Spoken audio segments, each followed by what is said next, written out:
we have to think beyond this accounting, the bean counting of counting hulls. We have to think beyond services.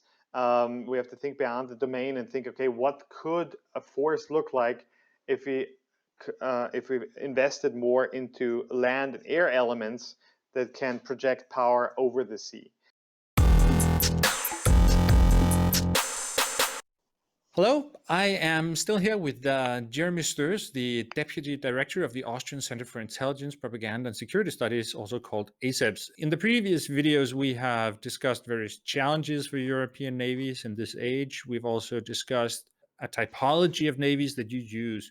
But how do things look if we combine these two things? Like, what are the challenges for different kinds of European navies? They are vastly different. It is difficult to compare the navies in Europe, the naval forces, the maritime forces, although it's very worthwhile to do it and to look into that in more detail. But the challenges are very different. You have, of course, a north-south divide, and you realize that in how navies present themselves, how they operate, what they do, what focus they have, what perceived threats they see, regional problems, and factors contributing to that. But in general, I would say that if you look at the typology that I use, there are a couple of takeaways. The large navies, in particular, those are the nuclear powers, and you see that now will try to continue to, or will continue to stay in the wake of the other great power navies. Particularly, they will seek to closely align with the U.S. Navy in their operational procedures and what they procure. You saw it now with the deployment of Her Majesty's Queen Elizabeth, and the interoperability with the United States Navy and Marine Corps in that context. But you also see the development of the French aircraft carrier and other aspects. So there will be, I think there's a close alignment here, and also a focus of large navies to remain and maintain a balanced fleet and to focus on high-end capabilities. Medium-sized navies, I think, will be quite challenged because either they lack certain capabilities, which they still have to procure, be it amphibious assault ships or of other flat decks or large vessels, which they then again will have to be able to protect against the possible onslaught of precision munitions, missiles, and so on. And other submarines and so on. So with the medium-sized navies, you see quite some challenges because they will be looked to more to conduct more operations also abroad. And then, of course, there's the broad spectrum of smaller navies, smallish navies, both high-performing and those that are fiscally have the biggest constraints. And I think that is where it will be most difficult to reach the bar that has been set and is being set continuously by other navies, other militaries, and other states. And for the high-performing small navies, it will be important to they have the intellectual quality, they have the training, they have, I think, a lot of things in place and a lot of aspects in place that will profit them, where also technologically, where they can make those next steps, and really where push will come to shove is with the smallest forces. And here it will be essential, and that will probably lead us also into my concluding statements. It's in due course that they will have to bond together even more to at least be able to provide a baseline of capability in various areas across various domains and interoperate with larger forces to be able to contribute something to a possible multi-domain fight or contribute to the deterring such a fight. In your report, you also have a series of recommendations, and you almost touch upon it right now. But if you were just to pick out a few recommendations that you think are particularly useful at this point, what would they be? Yes, thank you. I divide them into symmetric and asymmetric suggestions, recommendations. The reason being, there are a couple of ideas that I believe can be made in general.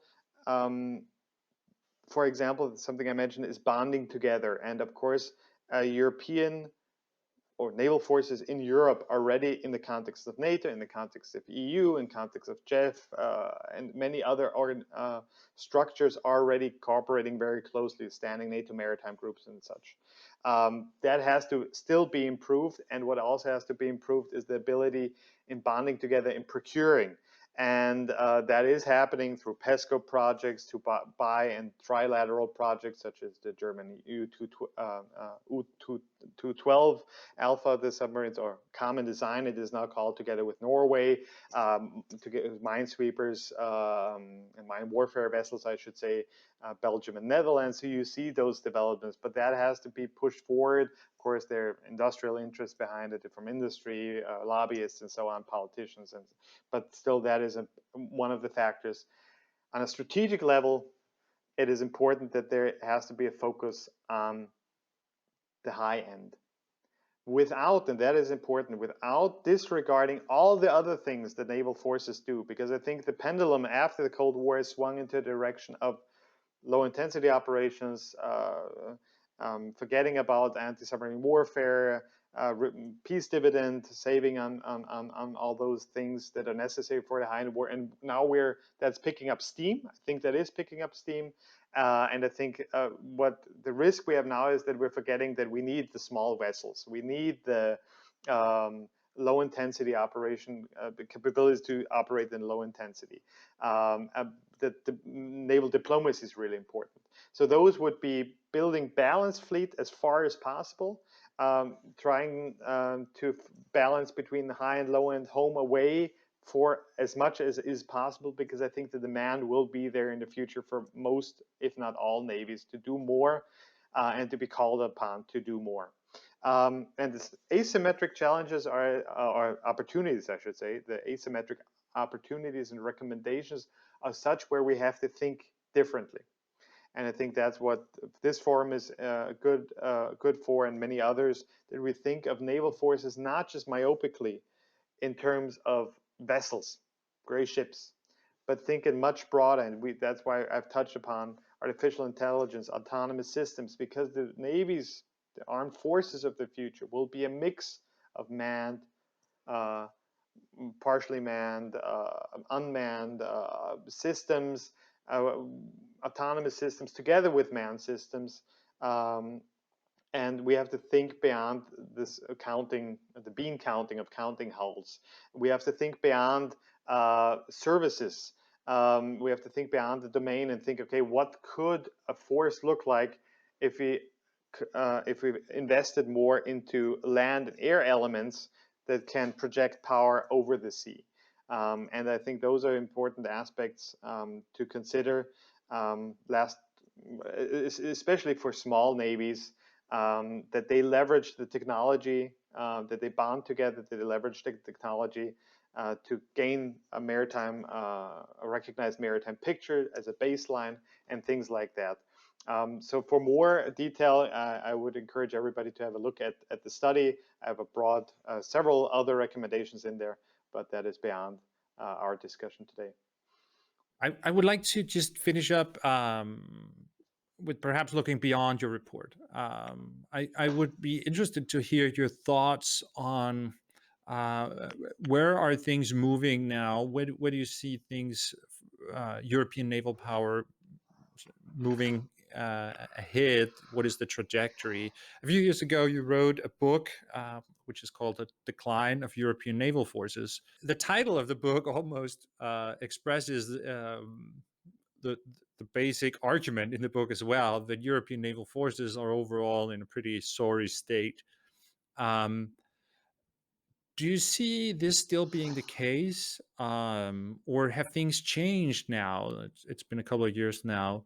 Are we seeing an upward trend, perhaps, for European naval power? What is your take on that?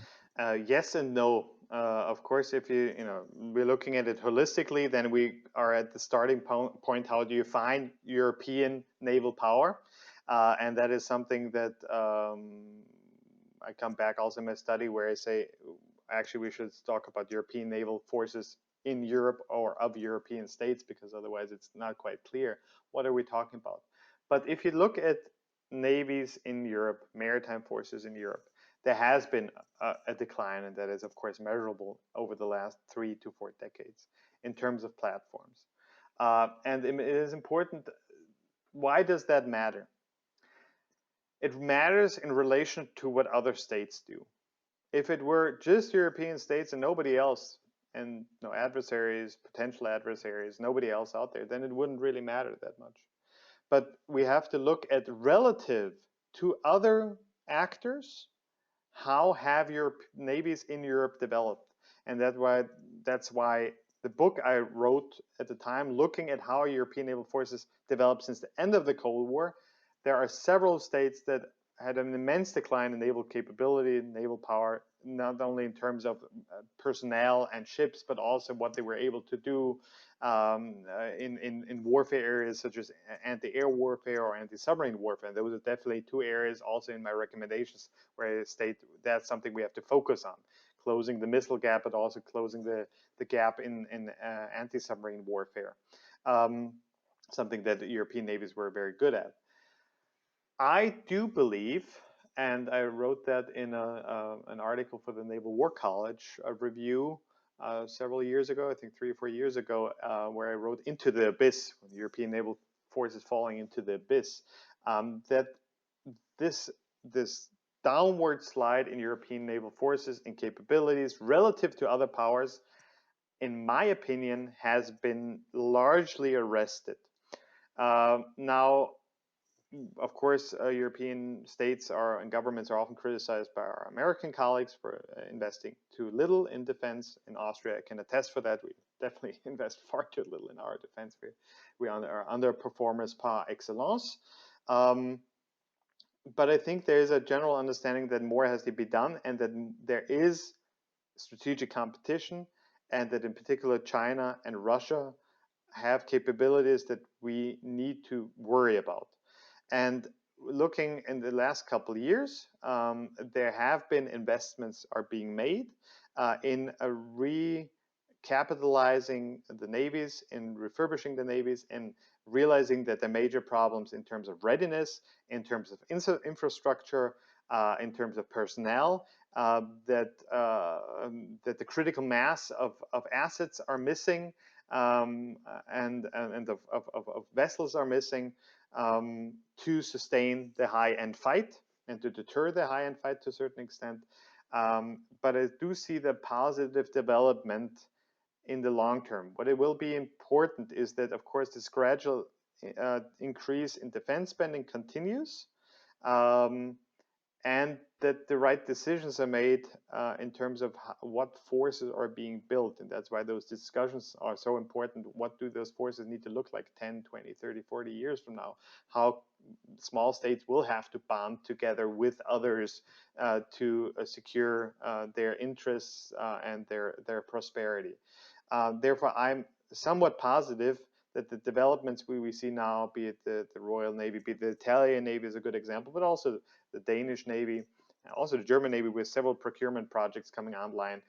I have a positive feeling but at the same time, those processes take very long. So I'm worried about the time frame we're looking at for many of those projects, technological sophistication, and that we get the message right. And that is maybe also something that I should have mentioned with my recommendations. It will be important not only for the policymakers, but also for the navies and all the sailors to get the message right and actually to spread the message. What are naval forces for?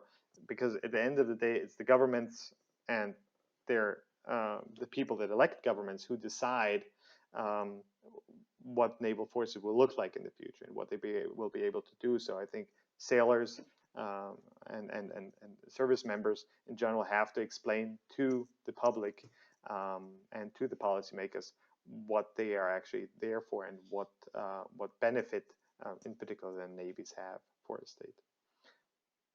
An important note to end on there, and also a little bit of optimism amidst all these challenges. Jeremy Stöhs, thank you very much for your time. Thank you very much.